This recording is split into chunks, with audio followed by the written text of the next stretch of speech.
Okay guys, quick video.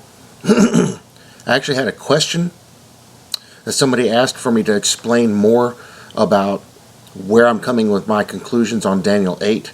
And I've seen a couple of people, one in particular, that seems to completely miss the point of what I'm saying about Daniel 8 and the conclusion that I'm coming to on this. Told you guys, I'm not interpreting this. This is just what it looks like to me. You come to your own conclusions. But I want to point out something very, very specific about this. And this is where most of this comes from. In Daniel 8:21, this is the part of the chapter where it's the interpretation of the vision. It says, and the angel is telling Daniel, and the male goat is the kingdom of Greece. The large horn that is between its eyes is the first king. The description given in Daniel 8 shows the goat, or the kingdom of Greece, wiping out Iran, taking out the ram and destroying both the horns. How can Greece possibly do that? You have to ask yourself first, when you see something like this in the Bible, you have to ask yourself, okay, so it says it's Greece. Let me go look at the nation of Greece. So Greece is nothing. They can't make toast without breaking the bank. They have no military. They have no economy. There's no way that they could ever be anything more than what they are, and that's just a country chilling that you can go take a vacation in. They got great Italian food. I don't know. Greek food. They cannot do anything. So how could this possibly be talking about Greece? Well, somebody made a good point in the comments. When you go into the King James, the actual word is Grecia that's being used.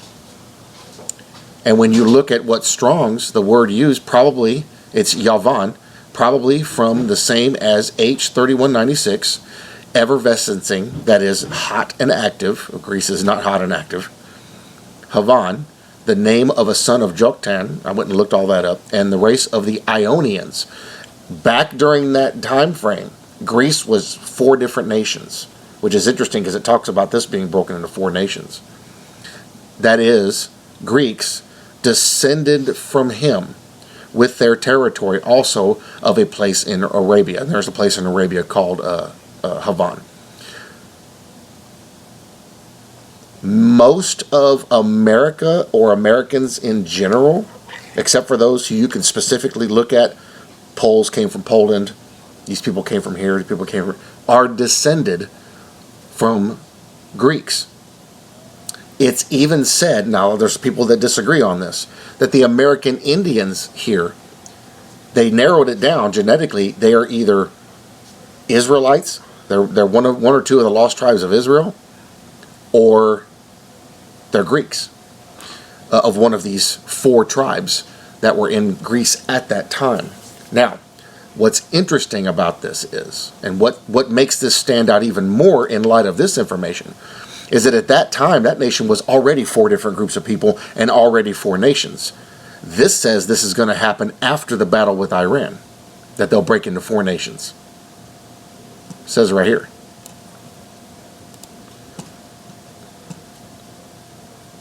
Now that being broken, whereas 4 stood up for it, 4 kingdoms shall stand up out of the nation, but not in his power. Now, I've had several people tell me, you're misinterpreting Daniel 8. That happened back during Alexander the Great. Duly noted. But there's 2 statements made in the second half of Daniel 8 that tell you it's not that time frame. He tells you right here in Daniel 8:17, so he came near where I stood, and when he came I was afraid and fell on my face. But he said unto me, understand, O son of man, for at the time of the end shall the vision be. Well, evidently back then, during Alexander the Great's time, it was not the time of the end, was it? We're at that time frame now. This is another clue that it's not Greece. You got to think outside the box. You can't just take and go, well, this is what I was taught, so nothing can exist outside of what I was taught. Or this teacher that I respect, this is what they see, so nothing exists outside what they see and what they teach me because I respect them. Wrong. Completely wrong. Interpretation doesn't come from the will of man. It comes from the will of God. That's what the Bible says. That means whatever you think you know, God is way out here outside of it. So you have to be willing to see another point that might not necessarily jibe with your original understanding. but could actually be the real answer to the issue. Got a lot of people stuck in that. Well, this is what I learned and that's all that exists. No, not really. I've had people up and down holler and scream. No, antifreeze will not freeze in a radiator. It can't. It's called antifreeze. Really.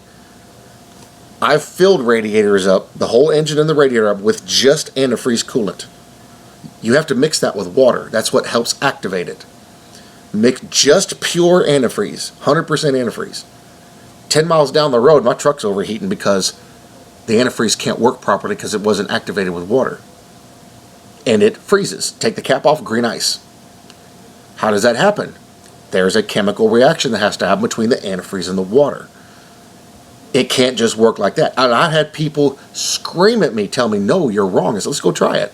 They didn't want to try it. They didn't want to get proven wrong because in their understanding, they are unwilling to go outside of their understanding. There's two trenches that parallel their understanding. They don't want to step across that trench and get dirty and get into the real information. This is not a construct. This doesn't operate according to your parameters or what you think is true. And just because you disagree with what I'm telling you doesn't make me wrong. It can still be right. It's just that you don't agree with it. Now, there's a lot of people going on about, well, how can Trump be king? How can Trump be king? Guys, I did a couple of videos on this. He's not going to be an actual king. They're calling him a king. If he gets acquitted, which he's about to get acquitted, he'll have the power of a king. Representation, allegory. This is all shadows. You got to think outside the box. You got to think outside of man's understanding and think more into how God works. And he gives you the evidence all in the Bible. Now, this is the first statement. This is the first statement where he says it's for the time of the end. So obviously, it wasn't back when Alexander the Great happened. When also, Greece was already 4 parts. And in verse 19, and he said, behold, I will make thee know what shall be in the last end of the indignation, for at the time appointed the end shall be. Well, it wasn't back then either. We're several thousand years away from there. So obviously it's not Greece. Obviously this is an interpretation of something else. It's a reference to something else. Now, go look at Washington. What does almost all of the structures look like up there, and what are they based on? Greco-Roman design. Greece-Roman design. Where's that? There's that temple or that gateway of Baal. It's up there. They have a replica of it. Greco-Roman design. Our government system, I'm going to show you here in a minute. Our government, most of our ideas and the way we do things are Greco-Roman design. How many more connections do we need to see? Now, I'm still not saying I'm correct on this, but how many more connections do we need to see? It is painfully obvious. Greece cannot do what this chapter says Greece is supposed to do. So that means you have to, Mr. Christian, you have to go back to Alexander the Great. No, I just showed you both statements in this chapter where the angel says 2 times it is for the time of the end. When is the indignation? You can go all over the Bible and look, and the indignation is the end times, the tribulation. When is the indignation? It wasn't back then. We're about to enter it. So, what does that tell you? It can't be Greece. It has to be another country. What country has the power to come across the whole earth like he describes the goat doing, coming across the whole earth and not touching the ground? America. What country comes from the west? True, Greek is west of Iran, but it's way up here northwest of Iran. So they wouldn't come from the west, would they? They'd come from the northwest. What country come across the whole earth? America. Got to put 2 and 2 together. Got to read into the little details. You take what the Bible says, as far as end times goes, and you look at the world today and go, where does this fit in and where does this match? How many people argued about the Revelation 12 sign? There's still people saying that wasn't the sign. Well, obviously it was. It fit perfectly. No variation. So you got to think outside the box of this. You got to pay attention to the details, especially the details I'm giving you in here. I was hoping people would go do their own research. Some did. But there was a couple that didn't pay close attention to what was being put out. My goal is to get you inspired to go research this stuff, because if you do it and go outside of your realm of understanding, digging deeper into the details, the Holy Spirit will show you the same revelations that they're showing me. But some people, I guess, won't do that. So, 2 times in this interpretation, the angel said it's the time of the end. That completely nixes everything over the last 2,500 years. Gone. 3,000 years, actually. Takes all that out of the picture. So you cannot go back to Alexander the Great or any time ahead of that or even behind that and say that was the end times. This is the end times. If you're saying that was the end times, there's a major problem in your timeline. Because there was only supposed to be a 1,000-year millennial reign, and where are we at now? And we have historical documents showing it wasn't the 1,000-year millennial reign. That's still coming. Okay, so now that we got that out of the way, when we go down here and he says in verse 21, and the rough goat is the king of Grecia, and the great horn that is between his eyes is the first king. Now, when I go do a check and look at all the nations that are in the world today, go back into their history and start working my way backwards. It's simple Google searches. You can go, what was the first king of this nation? Wikipedia. What was the first king of this nation? Wikipedia. A true Wikipedia is not 100% accurate, but it'll tell you what the name of the king was. We have the records that show who all the first kings were. Every nation in this world has had a king, but America. Now you can say the president can be the king, so that means we wouldn't have a first king. But no other president's ever been called a king like the one we have now. Now in those other videos I did, I Googled Trump is the first king, and look at all the links. Now somebody said that all they see is the Dems, and the far left is calling that. Well, it doesn't matter who calls him king. If it fits the scripture and fits what the scripture is saying, still matches and still matters. You know, and another thing you have to keep in mind too, just because you don't want something to be a certain way doesn't mean it's not going to be that way anyway. I don't want my truck to have rust on it, yet it has rust on it. Nothing I can do about it. It's still there. I can tell myself all day long the sky's green, yet when you go outside it's still blue. Just because I want something a certain way doesn't mean it's going to be that way. This is a habit, Americans especially, but man has a really bad habit he needs to get out of, is saying things are the way he thinks they are. Now, in verse 22, look what he says. Now, that being broken, let's go back up here. So he tells you in verse 20, the ram which thou sawest, having 2 horns, are the kings of Media and Persia. Now, I showed you in that video, if you watch the whole thing. This is another problem I deal with all the time. People don't finish the videos. I showed you in that video, Media and Persia exist today. There are several nations over in that region. Primarily, Syria, Turkey, and Iran, and maybe a portion of Iraq, and probably a little bit of Egypt. So what do we look at today? We can see Media and Persia today, Turkey and Iran. For all intents and purposes, there's your nations. They both have leaders who are pretty bad leaders. There's armies existing within both of those countries that are trying to take out Israel and trying to stop what's going on in the world today. Both of those nations are fighting against God and against Jesus Christ. They don't want this to happen. They don't like Christians. They don't like Jews. They have a flag factory over there that prints American and Jewish flags just so they can burn them. The factory sole purpose is to make flags just so they can burn them. Now listen, again, let me remind you guys, even though it's in the description, everything I'm telling you is searchable. How do you think I found out about it?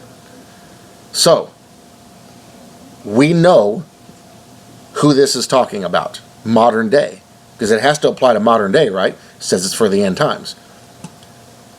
Then he says in verse 21, and the rough goat is the king of Grecia, and the great horn is that between his eyes is the first king. What happens to that horn up here? Right here in verse 8, therefore the he-goat waxed very great. Notice it says he-goat. He-goat. And when he was strong, the great horn was broken. And for it came up 4 notable ones towards the 4 winds of heaven. 4 winds of heaven is a reference of they had different ideas and different designs and went 4 different directions in how they were going to lead their areas. So evidently these 4 chunks of this nation are 4 completely different ideas and completely different designs on how they want to run things. That still doesn't apply to old Greece, because those 4 different tribes and 4 pieces of that nation all worked almost perfectly simultaneously. Now, they did fight against the Ionians a little bit, but almost everything they did was similar, and almost 100% similar in every way. America copies that. Now, down here in verse 22, now that being broken, that horn was broken on the goat, whereas 4 stood up for it. 4 kingdoms shall stand out of the nation, but not in its power. Is Greece 4 kingdoms right now? Nope. They were back then, they're not now. So how can this possibly apply to Greece? You have to think outside the box. You have to take a little bit of time to do some actual Google searching. And I'm going to say being lazy and not taking the time to research the stuff. If you don't like that term, too bad. That's what it is. Because when I was lazy and I didn't do the research, I didn't know these things. And now that I'm doing the research, I know these things. I spent hours doing research, trying to prove what's going on. I'm going to show you some of that research. I wanted to break this down because several people had questions about this. So, how can this possibly apply to Greece? It can't. None of it fits modern day Greece. Yet he said this was for the end times. So it has to be now, right? I mean, we should be able to agree on that conclusively. It says it literally. Let's go further. Verse 23. And in the latter time of their kingdom, when the transgressors are come to the full, a king of fierce countenance, and understanding dark sentences shall stand up. This is a description of the Antichrist. A lot of people were asking, well, how'd you get that? Well, almost all the stuff it talks about is the same stuff it's going to talk about what the Antichrist is doing. Look up here. This is why you got to watch the whole video, guys. You can't skip through the parts you don't like. Verse 9, and out of one of them came forth a little horn, which waxed exceedingly great toward the south, Mexico, if it's America, towards the east, straight over across the pond to that region over there, and toward the pleasant land. In the New King James, it calls it the glorious land. That's Israel. No other nation is called glorious land. And it waxed great, even to the host of heaven, and it cast down some of the host and of the stars to the ground and stamped on them. Who else do you remember in Scripture that does that? Remember the great red dragon waiting to devour the child in Revelation chapter 12? With his tail cast a third of the stars down to heaven, trampled them. Scripture proves Scripture, guys. Yea, he magnified himself even to the prince of the host. That's Jesus. And by him the daily sacrifice was taken away. Well, who else did that? Who else takes away the daily sacrifice? The Antichrist. And the place of his sanctuary was cast down. The temple. Guys, it's all right here. How can anybody misunderstand what this is? Clearly, people aren't paying attention. Not everybody, just a few people aren't paying attention to what's being said here. It's pretty obvious what this is. And you can go straight to the book of Revelations and read all of this description pertaining to the Antichrist. Exact same wording. That's why I found the church standing in the throne room of God in Revelation chapter 5. I looked at the description being given of that group that's there and applied it elsewhere in the Bible. And look what I found. It's the church. Actually, it talks about it in verse 1, 2, and 3. Verse 12, and the host was given him, and an host was given him against the daily sacrifice by reason of transgression, and it cast down the truth to the ground, and it practiced and prospered. That's the Antichrist. Then I heard one saint speaking, and another saint said unto that certain saint which spake, how long shall the vision concerning the daily sacrifice and the transgression of desolation, to give both the sanctuary and the host to be trodden underfoot? Whoa, underfoot. Wait a minute, what? Where did we hear that at? Sanctuary and the host to be trodden underfoot? And he came to me unto 2,300 days. Then shall the sanctuary be cleansed.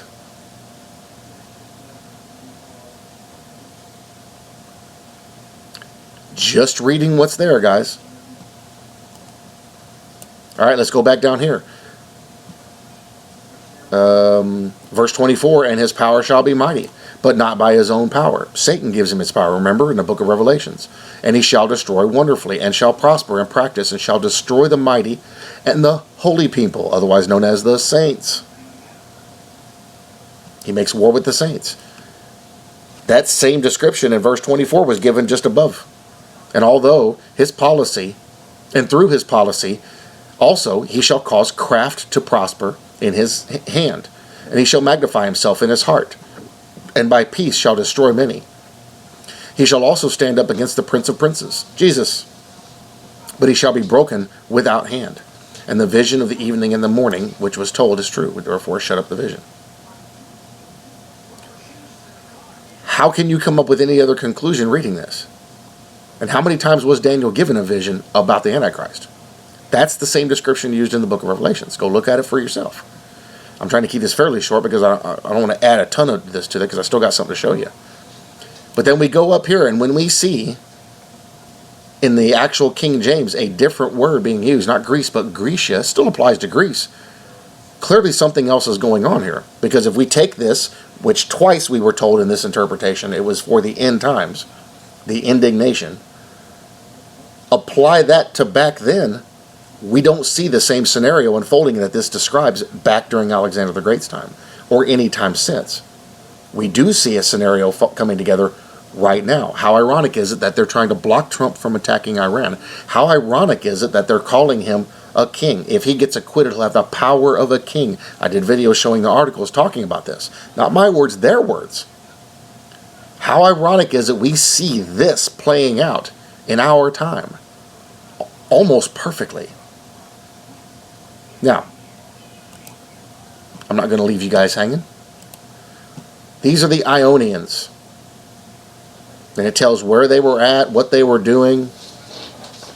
Ionians were one of the 4 major tribes that the Greeks considered themselves to be divided into during the ancient period. The other 3 being the Dorians, Aeolians, and the Archaeans. So if they were divided into 4 back then, how can this prophecy possibly apply to the end times? Because it says it applies to the end times. Angels' words, not mine. So that doesn't apply back then, does it? Just saying. It doesn't fit. None of that fits the couple thousand years ago. It does, however, fit right now. There's Havan, Hebrew Standard, Hebrew Yavan, Tiberian Hebrew Yahwan, was the 4th son of Noah's son Japheth, according to the generations of Noah in the Hebrew Bible. Josephus states the traditional belief that this individual was the ancestor of the Greeks. What do we see over here in Esword?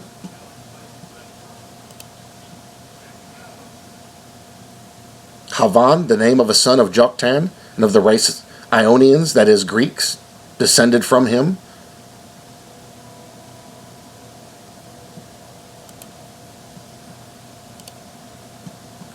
Here's an essay a guy did about the similarities between America and Greece. The ancient Greeks were a remarkable civilization. I'm starting right here and reading down. By studying ancient Greece, we can learn more about our own lives. America's ideas about government, science, mathematics, medicine, history, philosophy, art, architecture, athletics, and theater are replicated from the ideas of, whoa, Greek culture. Oh my gosh. Yeah, I'm going to be a little facetious here. My look at the similarities between ancient Greece and America will mainly focus on the likeness of the political systems of ancient Greece and America. My paper will basically state important essential facts that the political and economical system in Greece and how the procedure relates to America's systems. I will link this essay in the description so you can read it in its entirety. There were 5 main forms of government for the several thousand years of its history. The distinguishing factor among them was whether they depended on a strong central authority or on a shared authority. Their 5 forms of government were bisected into 2 groups. The first group consisted of monarchy, chiefdom, tyranny, and the second group contained oligarchy and democracy. Monarchs, much like our system, monarchs governed the Minoans, and the Mycenaeans The monarchs only ruled a local territory instead of a widespread kingdom. They mainly controlled defense, economics, and law. The chiefdoms had very limited power. Basically, their amount of power was based on how much their followers agreed to let them have. Controlled government authority. The tyrants were very powerful and somewhat malice. They tried to create powerful family dynasties. Wow, who does that sound like? We have every aspect of that in our country. The only reason why the citizens liked them was because they supported and supplied public employment. Like Greece, America has main forms of government during its powerful time in history. However, America has three main forms of government. Those three main forms are the judicial branch, executive branch, and legislative branch. Does that not sound very similar to what we just read? The judicial branch interprets the law, the executive branch passes the laws, and the legislative branch creates the bills that they hope will become laws. The monarch form from it goes on to ancient Greece. I'm going to touch on a few things here. Ancient Greece, this is just excerpts from from other essays, but like I said, you guys can hit the link and read it on your own. And so, what is now considered ancient Greece was born. The first period of ancient Greece was the Archaic Age from about 750 BC to 480 BC. The second ancient Greek period, the Athenian Empire, was from around 480 BC to 359 BC. Ancient Greece's economy depended on agriculture and trade. Grecian life was a life similar to what America was in the 1600s and 1700s. When was the book of Daniel written?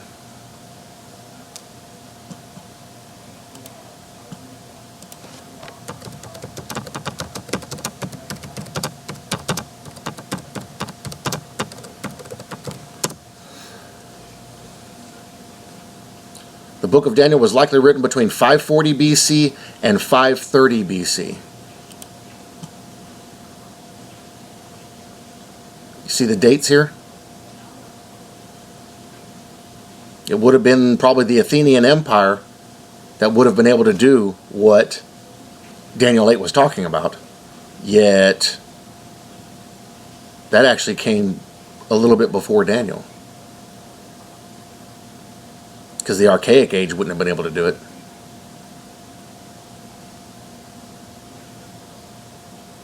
Now, he said in there, the angel told him it was the time of the end. 2 times. It was for the end times. Well, how can that be? Because wouldn't this have already happened? Just pointing out details, guys. 3 ways, world history, and 3 ways in which Americans are indebted to the ancient Hebrews are Old Testament, high moral principle, and monotheism.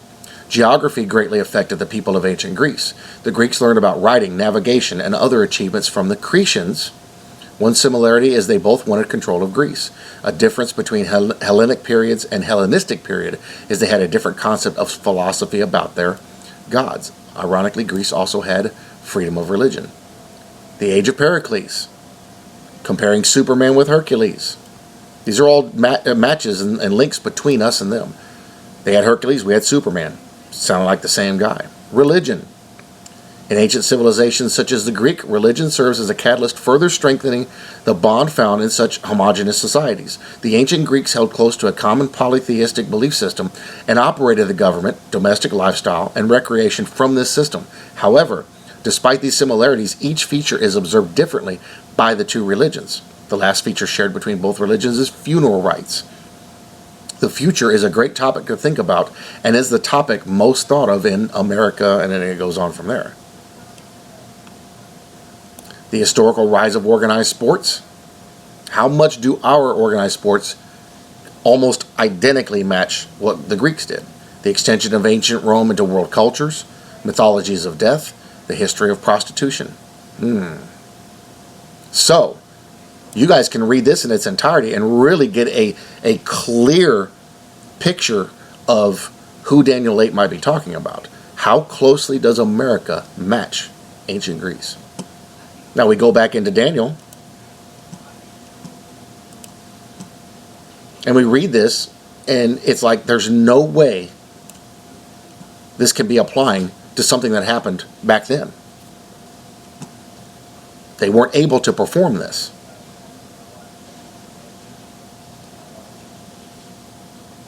Actually, So here's time of the end. Let me highlight that. Another time of the end. Highlight that. Now we're going to go over here.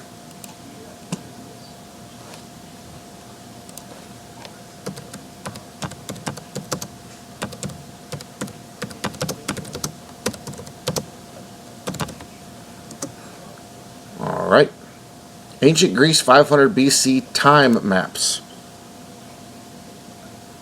So we're in between the book of Daniel and the Athenian Empire. Here's the Persian Empire, Asia Minor. Now compare this with modern day to see what they have in modern day. It looks nothing like this.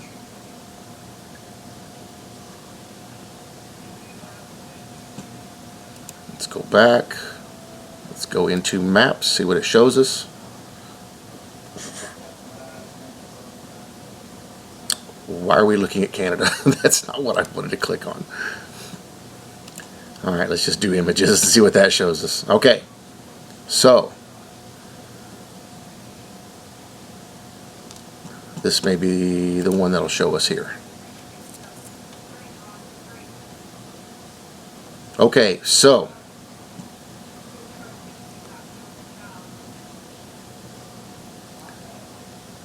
here's Greece, way over here, that little green spot, way on the left, under the Balkans. All this orange area, all of that was all Persian, Medo-Persian control. 500 BC, tell me how Greece was going to go out there and take them out. There's no way. It couldn't do it. It was impossible. All right, let's compare even more. We want to prove this with details, right?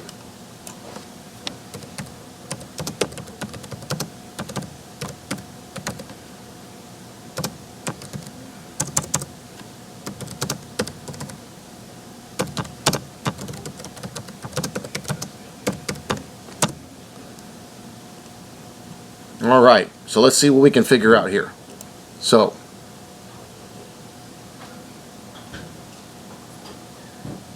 I'm trying to show you guys where modern day Iran and all that is at compared to Greece.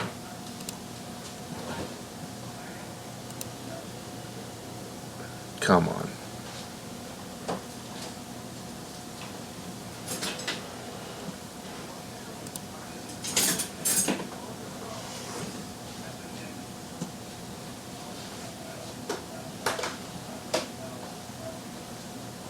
Give me a second, let me find the right map.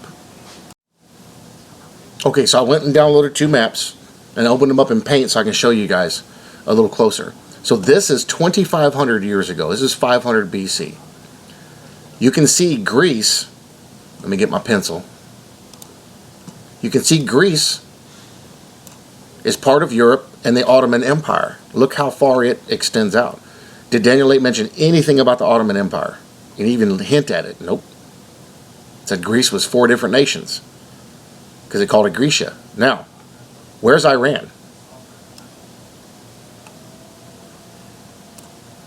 How can, because this Ottoman Empire wasn't all Greece. It was basically Roman Empire. How can Greece, way over here, wipe out Iran? This is in 500 BC. Can't. No way. Now this whole Ottoman Empire could, but that didn't happen back then, did it? Actually, I think the Muslims were the ones that took over because they've taken, Islam has tried to take over the earth a couple of times. So now let's go to the other map.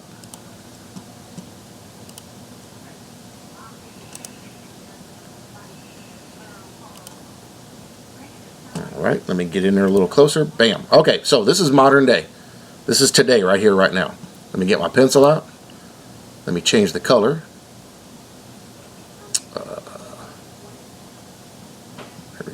Let's make it red so it'll stand out a little more. Okay, so here's Greece. This is modern day Greece right over here.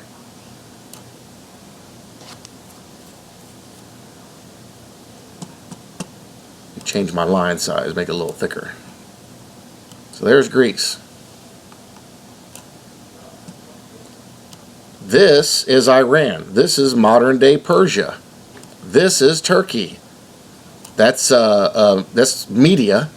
There's Medea. There's Greece or Syria, which is part of it also. And in 500 BC, this actually didn't fully exist back then. You can see that on the other map. All this was Ottoman Empire over here where Turkey and Syria were. But yet, Media Persia, when you go look it up, it's Turkey and Iran and a few other countries. Turkmenistan, it's Turkmenistan, Uzbekistan, and a little bit of Kuwait down here. Tell me how Greece is able to going to nowadays go over here and take out Iran. It can't. They don't have an army. They can't. They literally can't. So how can that be talking about the nation of Greece? Well, it isn't talking about the nation of Greece. Reasonable deduction tells you that. Just looking at modern day maps and maps from 2,500 years ago, you see quite clearly. And even back then, Greece as a whole didn't even exist back then. It was part of the Ottoman Empire. So wouldn't that have said it was the Ottoman Empire that did it? Because that was back 500 BC, was in between the letter that Daniel wrote, roughly, and the Athenian Empire. So how can that possibly be? It can't. When you use reasonable deduction, you see that this is talking about something different, even though it says Greece here in the New King James. And understand the New King James is a different translation than the King James.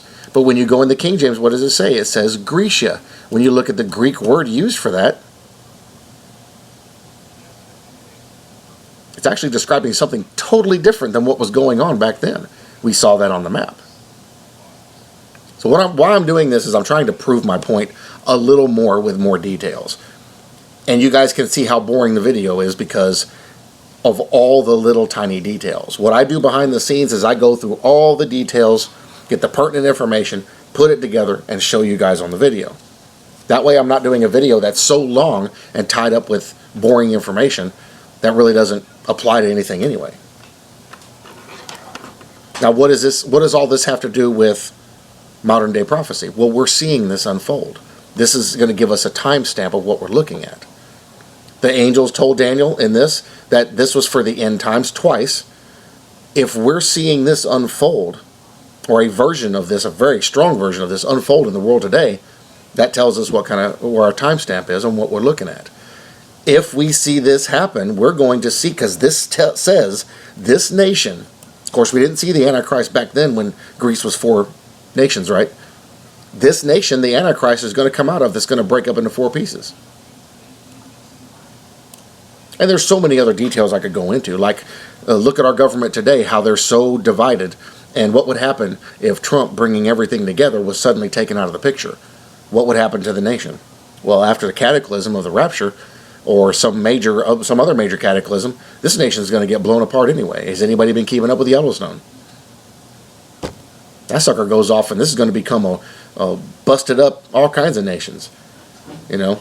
So it's just reasonable deduction, guys. I'm looking at what this is saying. I'm going out to the world stage, looking at current information, because we have the best detailed information now, even of 3,000 years ago, than what we've ever had, and putting the pieces of the puzzle together, putting 2 and 2 and 2 together to make an equation. I could be reading more into it, but I don't know. And nobody else has come up with anything better. And there are books talking about this too. There are books of other people who have seen this exact same thing. So, I'm going to stop there. Do your own research, especially before you comment. Do your own research to see what you come up with, not somebody else's research. That's being lazy. Go do your own research. I can go to anyone else and just, oh, look, here's what this guy said. Here you go, guys. Check it out. That's easy. That's simple. I go dig up my own information and look at it for myself and let the Holy Spirit talk to me and tell me what I need to know about this. So, I gave you guys a bunch of information. I gave you guys a bunch of links. I will link those essays into the description so you can go read them on your own and see more of the details of how Greece back then links to modern day America and how closely it does. And every time I dig into this, because I go back to this randomly every day here and there, Every time I do, I find more information that tells me this is exactly what it's talking about. It's talking about America being Grecia. See, America didn't exist back then, so they couldn't say America. Somebody had made that point in the comments. Well, if it says Greece, it should be Greece. Well, okay. So even though America didn't exist, how would he, having the vision, be able to tell that was America if America didn't exist? They didn't have any concept of America. America didn't exist as a nation until 1776. How would they have known what America was? Back then, and this is another clue, back then, anything that wasn't Israel was Greek. The Jew and the Greek. Remember the terms they use in the Bible? To the Jew first and also the Greek. Well, the Greek was Gentiles. Everybody but Israel was Gentiles. So that means if he saw a nation across the ocean flying over the goat, oh, that's Greece. That's Greeks. That's the only thing he could liken it to. So that's another thing you have to keep in mind too when they're doing these prophecies. They're using what they know to describe what they're seeing. Now they may see a tank crawling across the ground. What do you think they're going to call it? Well, they're going to call it by what they know. It's a turtle that moves very fast, or a fire-breathing turtle. When they see a spaceship, but it has a certain shape, they're going to apply that to what they think. I had done something here a couple months ago. They were talking about the locusts, how they had the face of a man. If you go look at a locust flying straight at you and look at its profile, then go look at the drones that we use and look at their profile, the wing position is exactly the same. Then you go up close and look at the front of it, and they got that big camera on the front. It's reflective, and you can see your face in it. If that's what he was looking at, he would have seen his own face in the reflection in that camera. Face of a man. He used the best knowledge he had to describe what he was looking at. Now we go to our time, and we look at what we have in our time, but what matches that?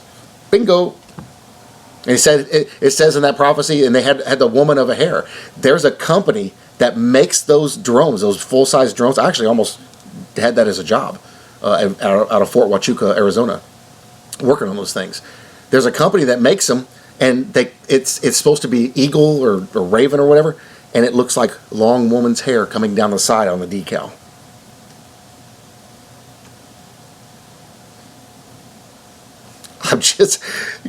Guys, this is too easy to find this stuff, but when you see it, it's like, wait a minute, that matches that thing.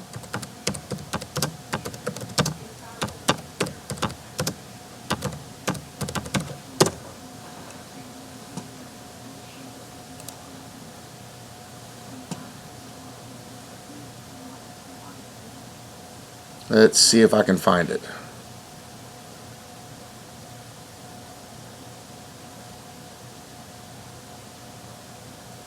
I'm not going to leave it a chance. I'm going to show you. Come on, where is it?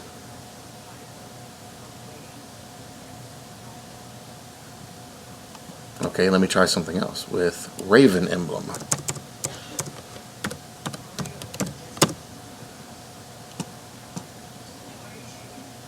Now some of these are actually called ravens. We use those in the Army.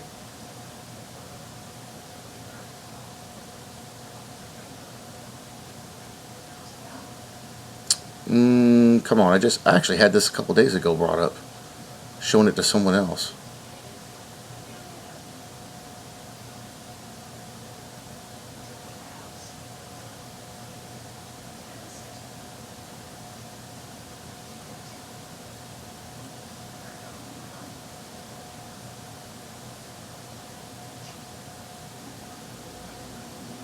Okay, let me try a different search. Stick with me, guys. We're going to find it here.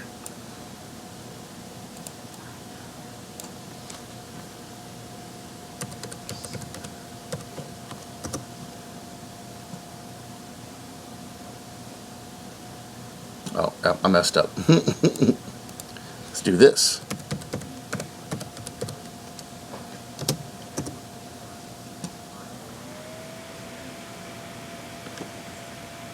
Okay, so right here. Look at that. Look at how the wigs are set up on there. Watch. I'll show you.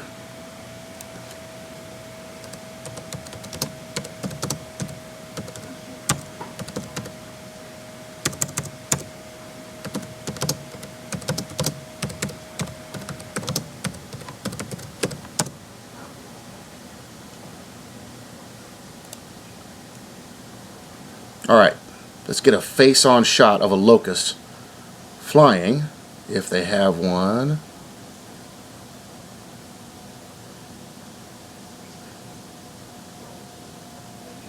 Come on. I guess this is about the best picture I'm going to get. Look how the wings are positioned when it's flying. Look how they're laid out. Does that not look the same? Tell me he wasn't seeing a drone. High probability he was. Now, let me find the one with the...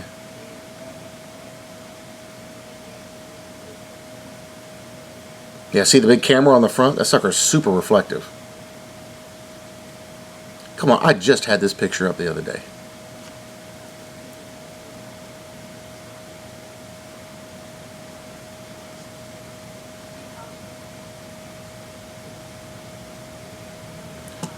Give me just a sec. Let me find this for you. So I'm not... Okay, sorry about that, guys. It took me about 30 minutes to find a picture. So if you look at this picture here, if you guys can see it, see that eagle's head or raven's head on there? Look at how the feathers are laid back. Doesn't that look like woman's hair? Now there's some other ones out there where they have really good side shots of it. I don't know if they got one over here or not.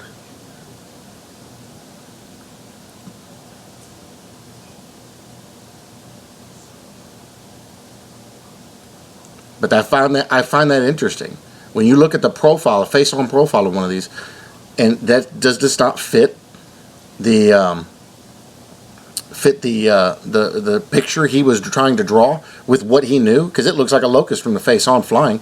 Here's the face of a man down here. You see the camera down there on the nose, below the nose. You look into that. I've looked in those before. It shows your reflection of your face. Face of a man. I don't know. It may not be what he was seeing, but how interesting is that when you look at what's in the world today and then go read it in Bible prophecy and it's like, wait a minute, that kind of fits that. So the point of all this video was to show you guys how I come to the conclusions I come to. I go and I find evidence, read what this stuff says, go and look at the evidence that's in our world today. Because I know that, let's say you, for instance, have no clue what a, let me see if there's something that we don't know about. Have no clue what a, pick some random thing, you know. No clue what it was or what it looked like. Somebody shows it to you. Let's say you've never in your life seen an M16. Ever. Didn't know what it was. Didn't even know what firearms were. How could you describe it to somebody? You should have seen this thing that I saw. I don't know what it was. Well, when you stand them up on end on a bus dock, you know what it looks like? It looks like a broom. It looked like a broom, but it had out of the other end of it, out of the handle, it exploded. I mean, you use what you know, the terminology you know, to explain what you're seeing. Now, these guys were being shown things in the future, in our time. So they had to use whatever they could, whatever they knew at the time, to describe what they were seeing. And you can go through, like Enoch was taken up in a chariot of, or no, Elijah was taken up in a chariot of fire. Was it a chariot of fire, or was it a spaceship? According to them, they didn't know what spaceships were back then. They didn't know that stuff existed. So they had to describe it the best way they knew how. A chariot with fire coming out of it. And on and on and on. You do the best you can with the description you have, and with what you know. They've had people that were describing things they saw when they were abducted by aliens. You're like, do your best to describe what you saw. When they described it, they used what they knew. When they investigated it deeper and looked more into what was being discussed, they found out they were talking about all kinds of weird stuff that actually our government knew about. So you use what you know. What he's doing here in Daniel 8, he's looking, now he gave a very detailed description. You go up here. He gave a very detailed description of what he saw. And he was naming the names of the places. And you can type this in, which I did in those videos, and see exactly where this is. The citadel in Shushan is still there. So, and the river runs right there next to it. You can go right to that spot in the world and look at it. So he knew he knew this. because it still exists today. But then you go further down. Now we can go to the evidence and look at the maps and go, wait a minute, Greece was nothing back then. How did they possibly attack them? Well, they didn't. So how could it be Greece? It couldn't. Greece wasn't a nation all by itself. It was part of the Ottoman Empire. We saw that in the map. That was in 500 BC. So if that's the case, does this apply to Greece? Can't. It's impossible. Certainly didn't apply to it back then. But look at Greece now. Look at Greece today. Their military power is nothing.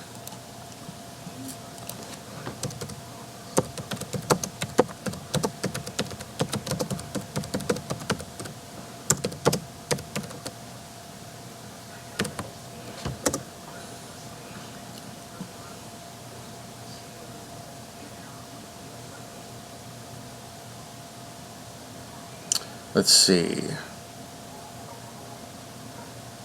Modern Greece military, ancient Greece facts. The civilian authority of the modern military is the Ministry of National Defense. It was founded in 1828. Greece currently has universal, compulsory, modern military service for males, under which all men above 18 of age serve for 9 months.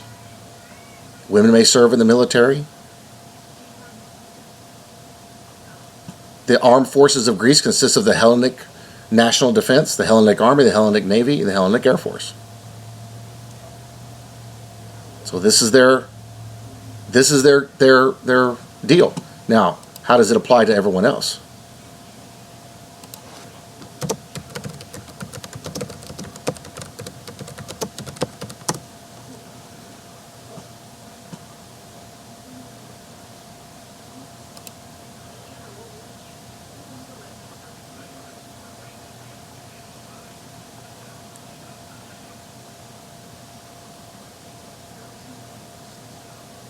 See, look at the difference here. From Turkey. Turkey spends over twice as much money on their military than Greece does. Active personnel in the Greek military, 143,000. Turkish military, 685,862. Reserve personnel. Turkey has double the reserve personnel. Available for the military, 2.5 million. Turkey has 21 million. How can Greece do anything? They can't even best Turkey. How would they possibly best Iran, which has a stronger army than Turkey? So guys, this is the evidence I look at. This is the little bits and pieces that I look at to see whether that Bible prophecy is talking about something specifically named modern day. So we go back into what he said, and what does he say? What does he say here? And as I was considering, suddenly a male goat came from the west. True, Greece is west of that region. But what does it describe? Across the surface of the whole earth. How are they going to do that with, what do they have, 200,000 member army? How are they going to do that with 200,000? With an Air Force we fund. So they came across the surface of the whole earth. Well, who can do that today?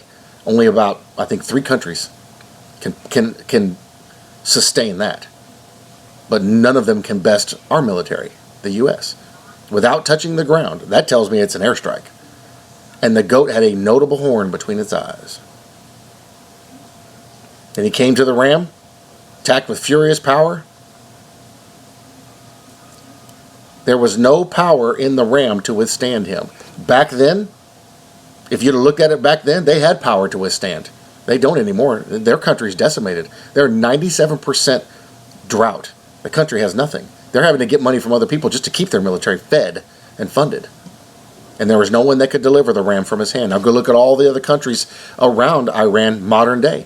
None of them have a military that can fight against us. We can take them all out easily. So when I read these descriptions, and I'm giving you insight in this, I'm answering some people's questions, but I'm showing you guys how I come to these conclusions. Because I was asked to, not because I just felt like I needed to do it. But I still see 1 or 2 commenting, namely one, that isn't seeing this. And I don't know if they're just struggling with the description or not. So I'm putting more detail. Now you're getting a good look, if you've watched the whole video. Now you're getting a good look at just probably a snippet, a 25% of the research that I do on any given subject. I spare you guys all that, so I don't make this really long, boring video covering all these details. But this is how I come to these conclusions. It's not just I read it and go, oh, well, I know what that is. I go prove it. And I went and I proved it. Okay, it says Greece. Well, let me go see. Because he's down here, he tells him it's Greece. Remember? Kingdom of Greece. Well, I went and looked. There is no way Greece can possibly do anything. Who can that be? Now, somebody else pointed out that it was Grecia in the King James. I hadn't caught that. But it goes along with exactly what I'm talking about. And it proves that it's not Greece. It's a subset of Greece. He's using Greece because that's all he knows. All they knew is that anything that was in Israel was Greece. Anything that was in Israel was a Greek. Anybody that wasn't a Jew was a Greek. Because Gentiles, that was everybody. That was the generalized term that was used to describe everyone but a Jew. So if that's the case, well, that opens up the door to it being any country. Because at that time, every country was a kingdom of Greece. But for this prophecy, would he put America in there? No. Why would the angel tell him it was America? Nobody knew what that was. That word didn't even exist back then. Now, he could have put in there, it was like the kingdom of Greece, yet it was another nation. But that probably would just cause more confusion. And you know how God is. It's the glory of God to hide a matter and the honor of kings to search it out. So we search it out. So now you guys got a real good taste. If you've watched the whole video, you've got a real good taste of what it takes to prove these things. I don't just do this randomly. I don't just run out and go, oh, hey, look, and then throw it in there. I don't go read other people's content and say, yeah, he got it right. I go do it myself because I want to know. Because I've gone and I've looked at other people's stuff, and they don't come to this conclusion. I've only seen maybe 3 people in the last 60 years, 100 years, that came to this conclusion. One of them wrote a book, another one did a paper on it. So, clearly there's something going on here other than Greece. And who is the most notable nation involved in all this stuff that's going on here right now? America. Anyway, come to your own conclusions, guys. I'm just answering a question that was asked. Somebody asked me to show how I come to this conclusion. I answered that question. Somebody else was still misunderstanding. If it says Greece, it means Greece. Well, I just showed you there's no possibility that Greece is the Greece that's doing the attacking to Iran. No way. Iran, even in their decimated state, will smoke Greece. So, who is it? Greece didn't even send troops to Iraq when we were fighting. They couldn't. Their army wasn't strong enough to do anything. So anyway, there it is, guys. That's how I come to these conclusions. But my goal isn't to convince you. My goal is to show you and inspire you to do the research. Several people have gotten into it. They're reading in their script. Jennifer Frazier was doing videos, and she had watched one of my videos and inspired her to go into the scriptures and read it. And the video she did was anointed. It was amazing what she was shown. What I see, what you see in the same scripture may be totally different. But together, and bringing those two things that we see together, help both of us understand better. That's the goal. I'm not trying to be right. I'm just trying to show you what I'm seeing. That's it. So, now you see what I do to go prove it. Google is your friend. You can Google anything.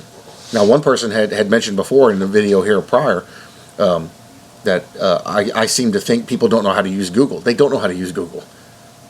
I can't even begin to tell you how many times, but hey, how do you do that? Google it. There's a video on YouTube how to do it.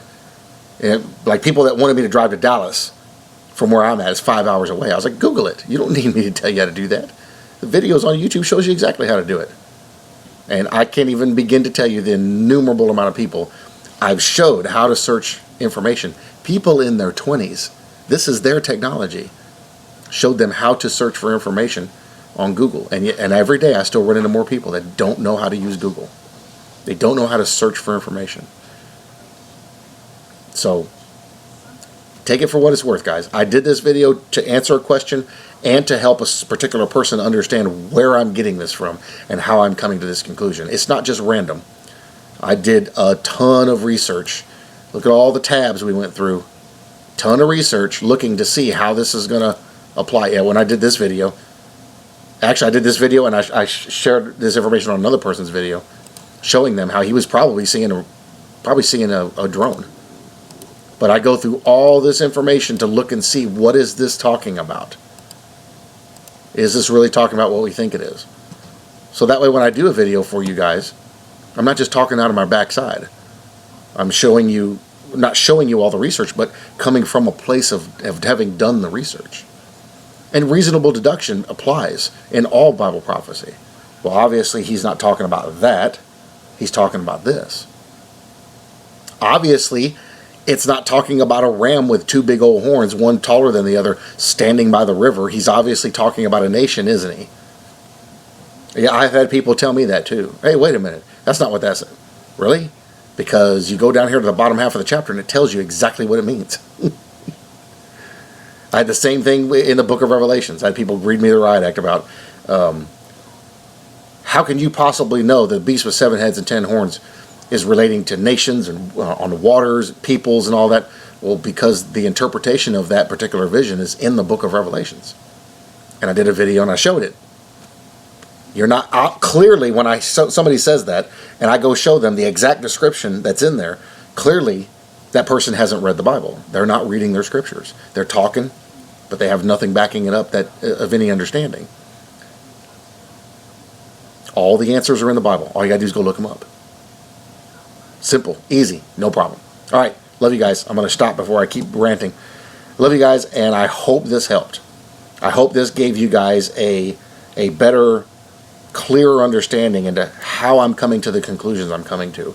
This isn't just random. The whole thing with Trump being King Trump, being this king. No nation, every nation's had a king throughout history, except America. America's not that old. Except America. America hasn't had a king.